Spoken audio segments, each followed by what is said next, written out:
이번 제주항공 여객기 참사 희생자 가운데 절반은 광주 시민이었습니다. 한 다리만 건너면 희생자와 연이 닿는다는 말이 나올 정도로 지역 전체가 슬픔에 빠진 채 참사 충격에 휩싸여 있는데요.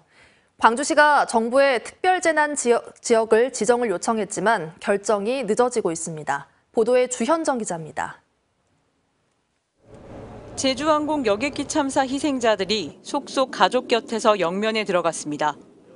179명의 희생자 중 광주에 주소지를 두거나 연고가 있는 희생자만 절반 수준인 85명에 달하다 보니 지역에서는 한두 다리만 건너면 희생자와 인연이 닿는 처지입니다. 시민분향소의 애도 발길이 끊이지 않는 배경이기도 합니다. 지인의 지인들도 탑승하셨다고 해가지고 너무나 가슴이 아프고 또 애도를 하기 위해서 여기 분향소가 설치됐다고 해가지고. 전문가들은 유가족은 물론 지역민의 집단 트라우마까지 우려하고 있습니다.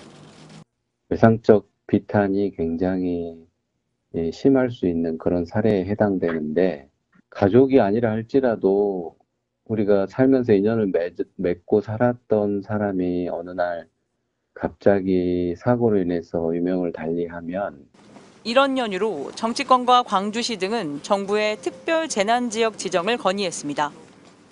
체계적이고 장기적인 피해 구제를 위해서는 국비 지원이 절실하기 때문입니다. 하지만 정부는 회의적인 입장을 고수하고 있습니다. 참사가 발생한 무안군이 특별 재난지역으로 지정된 만큼 이를 확대 선포하지 않아도 희생자 모두 같은 수준의 지원을 받을 수 있다는 이유에서입니다. 특별재난지역 선포가 참사 발생지에 국한된다는 관례를 이유로 추가 선포에 미온적인 겁니다.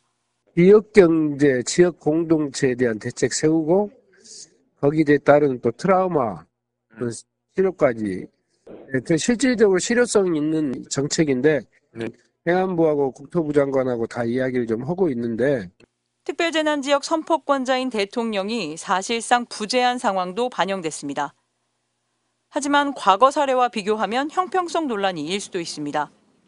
세월호 참사 당시 진도는 물론 다수의 희생자가 발생한 경기 안산시도 광범위한 지원 필요성이 인정돼 특별재난지역으로 지정된 바 있습니다. 희생자는 많은데 정부 지원은 없는 광주가 되지 않을까 우려됩니다. MBC 뉴스 주현정입니다. 언제 어디서나 내 손 안의 뉴스. 광주 MBC 뉴스 유튜브 구독으로 함께하세요.